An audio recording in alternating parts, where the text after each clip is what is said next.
మన inner peace YouTube ఛానల్లో ఆధ్యాత్మిక శాస్త్రం స్పిరిచువల్ సైన్స్ సెషన్స్లో ఈరోజు ఎపిసోడ్కి మీ అందరికీ స్వాగతం అండి. మనం లాస్ట్ ఎపిసోడ్లో ఏం డిస్కస్ చేసుకున్నామో గుర్తుందా? ఒక్కసారి వాటిని గుర్తు చేసుకుంటూ ఈరోజు ఎపిసోడ్లోకి వెళ్ళిపోదాం. ఏమి వింటున్నాము అన్న ఎరుక మనకి ఉండకపోతే ఏమవుతుందో మనం తెలుసుకున్నాం. మనం విన్నదానికి ఒక చిన్న ఎమోషన్ యాడ్ చేసినా కూడా ఏమవుతుందో తెలుసుకున్నాం. హెల్తీగా ఉండటానికి మన మైండ్ని ఎలా రీప్రోగ్రామింగ్ చేయాలి అన్న విషయం తెలుసుకున్నాం. ఆలోచనల మీద ఎరుక ఎందుకు ఉండాలి అన్నది కూడా డిస్కస్ చేసాం. అలాగే ఇంకేం డిస్కస్ చేసాము? మైండ్ని రీప్రోగ్రామింగ్ చేసుకునే టెక్నిక్స్ ఏమిటి, ఆ టెక్నిక్లో ఉన్న 2 పార్ట్స్ ఏమిటి? Effective affirmations and visualisation. మరి ఎఫెక్టివ్ ఎఫర్మేషన్ అంటే ఏమిటో చెప్పుకున్నాం. ఎఫర్మేషన్స్ ఎప్పుడు ప్రెజెంట్ కంటిన్యూస్లోనే ఉండాలి. అలాగే ఎఫర్మేషన్స్ని మనం అసలు ఎందుకు రిపీట్ చేయాలి అన్న విషయం కూడా మనం డిస్కస్ చేసుకున్నాం, అవునా? సో మనం చేసుకున్న ఎఫర్మేషన్స్కి ఎగెయినిస్ట్గా మనం ఎప్పుడు కూడా ఒక ఆలోచన కానీ, మాట కానీ, ఊహ కానీ చేయకూడదు.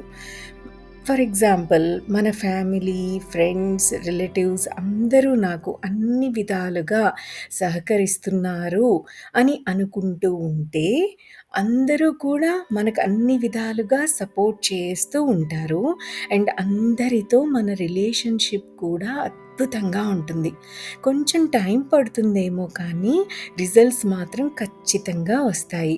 సో అందరితో మన రిలేషన్షిప్ చాలా అద్భుతంగా ఉండాలి అంటే మనం చెప్పుకోవలసిన ఎఫర్మేషన్స్ ఏమిటి? నా ఫ్యామిలీ, ఫ్రెండ్స్, రిలేటివ్స్ అందరూ నాకు అన్ని విధాలుగా సహకరిస్తున్నారు అని అనుకుంటూ ఉండటమే. ప్రస్తుతం అది నిజం కాకపోయినా అలా అనుకుంటూ దానికి వ్యతిరేకంగా ఒక్క ఆలోచన కానీ, మాట కానీ, ఊహ కానీ చేయకూడదు. అలాగే వెల్త్ రిలేటెడ్ ఎల్లప్పుడూ నాకు కావలసిన దానికంటే నాకు ఎక్కువ ధనము నాకు లభిస్తున్నందుకు థ్యాంక్ యూ. సో ఇలా అనుకుంటూ ఉంటే ఎప్పుడు కూడా మన సిచ్యుయేషన్ ఎలా ఉంటుంది? మనకు కావలసిన ధనము కంటే మన దగ్గర ఇంకా ఎక్కువ ధనమే ఉంటూ ఉంటుంది. అలాగే సక్సెస్కి రిలేటెడ్గా మనం ఎఫెక్టివ్గా ఎఫర్మేషన్ ఎలా చెప్పుకోవచ్చు? నేను చేసే ప్రతి పనిలో అఖండ విజయాలను అప్రయత్నంగానే నేను పొందుతున్నందుకు థ్యాంక్ యూ. సో ఇలా మనం చెప్పుకుంటూ ఉంటే సక్సెస్ అన్నది మనకి చాలా ఈజీగా వచ్చేస్తుంది. అలాగే best time for saying affirmations ఎప్పుడు అంటే early morning and before going to bed. If possible afternoon కూడా ఒకసారి చెప్పుకోవచ్చు. ఒక మంత్రంలాగా చేసుకోవచ్చు ఎఫర్మేషన్స్ని. అసలు మనం ఎంత ఎఫెక్టివ్గా ఎఫర్మేషన్స్ని చెప్తూ ఆ ఎఫర్మేషన్స్ని నమ్ముతామో అంత త్వరగా అవి మన జీవితంలో మన ముందుకొచ్చి నిజమవుతాయి. అసలు నేను చెప్పేది నమ్మనే వద్దు. మీరే ఒక ఎక్స్పెరిమెంట్ చేసుకోండి అండ్ ఎక్స్పీరియన్స్ అవ్వండి. కాకపోతే మనం చెప్పుకునే ఎఫర్మేషన్స్కి చిన్న కాంట్రాడిక్ట్ కూడా మనసులోకి రాకూడదు. ఎప్పుడు కూడా మన ఎఫర్మేషన్స్కి ఆపోజిట్గా ఒక మాట కానీ, ఆలోచన కానీ, ఊహ కానీ రానీయకూడదు. ఇది వెరీ ఇంపార్టెంట్. అలా వస్తే ఎరుకతో ఐడెంటిఫై చేసిన వెంటనే పాజిటివ్గా ఎఫర్మేషన్ని చేంజ్ చేయండి. మన ఎఫర్మేషన్ని మనమే కాంట్రడిక్ట్ చేస్తే ఇంకా ఆ ఎఫర్మేషన్ ఎలా ఫుల్ఫిల్ అవుతుంది చెప్పండి? సో ఎఫర్మేషన్స్ని పూర్తి విశ్వాసంతో చేయాలి. ఎఫర్మేషన్స్ చెప్పటంతో పాటు రాయటం కూడా యాడ్ అయితే ఇంకా వండర్ఫుల్గా ఉంటుంది. అట్లీస్ట్ పడుకునే ముందు అండ్ లేచిన వెంటనే అయినా ఎఫర్మేషన్స్ని చెప్పుకుంటూ రాస్తూ ఉంటే అద్భుతమే. ఇక it will work for sure and very fast.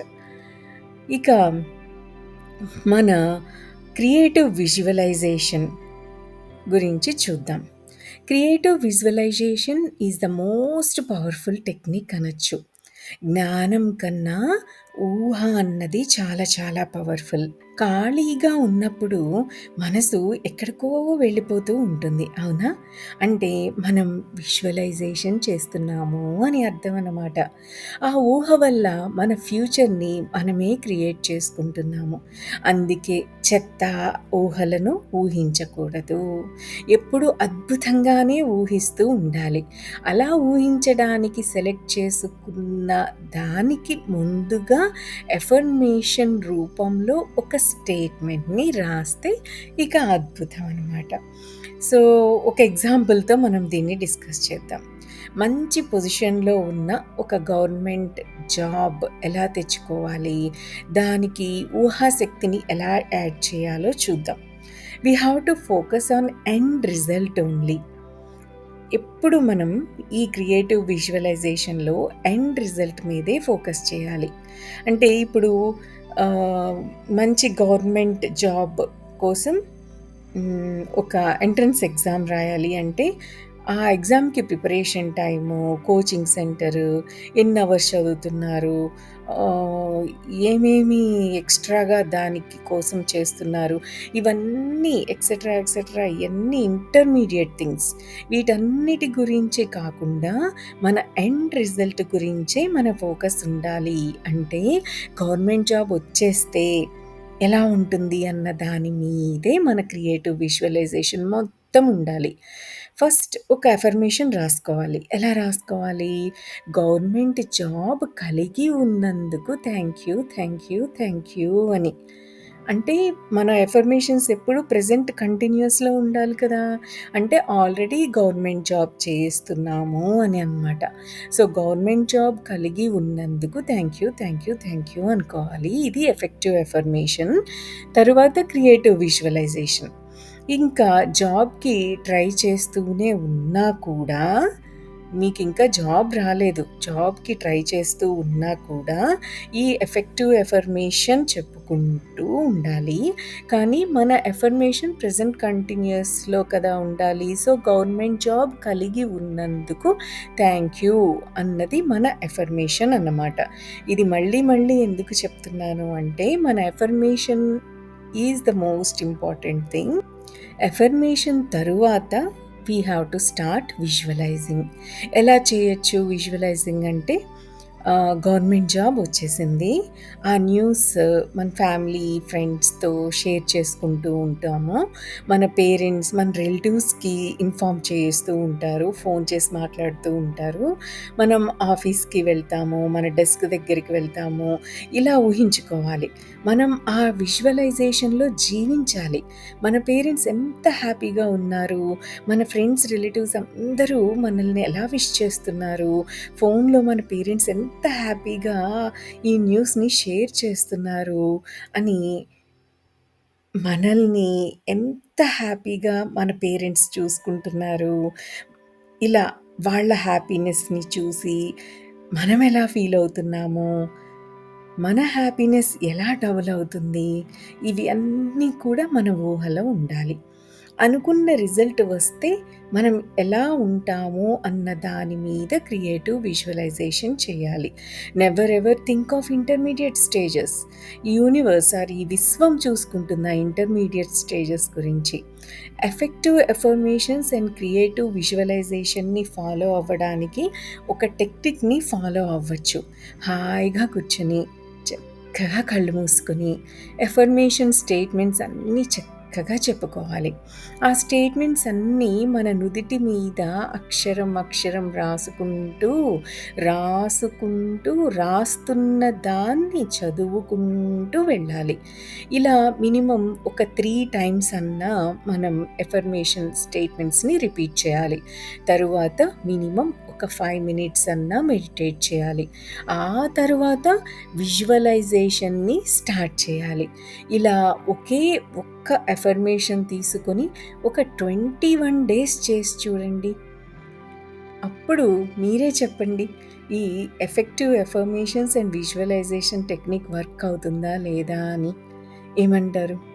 Try చేస్తారు కదా! ఎక్స్‌పెరిమెంట్ చేస్తారు కదా! చక్కగా మన మైండ్‌ని సింపుల్ వర్డ్స్‌తో హాయిగా రీప్రోగ్రామింగ్ చేసి, మన జీవితాన్ని మనం ఎంతో అద్భుతంగా మార్చేసుకోవచ్చు. అంతా మన చేతుల్లోనే ఉంది. మన థింకింగ్‌లోనే ఉంది. అయితే సాధన అవసరం. ఎరుక ఇంకా అవసరం. ఎరుక బాగా పెరగాలి అంటే ధ్యానం చేయాలి. ధ్యానం చేయడం అంటే మనసుని ఖాళీ చేయడం. మనసుని ఖాళీ చేయాలి ఆలోచనలు లేకుండా అంటే మనం మన శ్వాస మీద ధ్యాస పెట్టాలి. శ్వాసలో జరిగే 4 సంగతుల మీద మనం ధ్యాస పెట్టినప్పుడు ఆటోమేటిక్‌గా మనసు ఖాళీ అయిపోతుంది. శ్వాసలో జరిగే 4 సంగతులు తెలుసు కదా మీకు. గాలి తీసుకుంటాం, హాఫ్ ఏ సెకండ్ ఆగుతాం, గాలి వదులుతాం, హాఫ్ ఏ సెకండ్ ఆగుతాం. సో, మరి చక్కగా మెడిటేషన్ చేస్తూ, ఎరుకను పెంచుకుంటూ, అవేర్‌గా ఉంటూ, మన జీవితాన్ని మనం అద్భుతంగా మార్చేసుకుందాం. దట్స్ ఆల్ ఫర్ టుడే అండి. Have a great day. Thank you. Thank you. Thank you.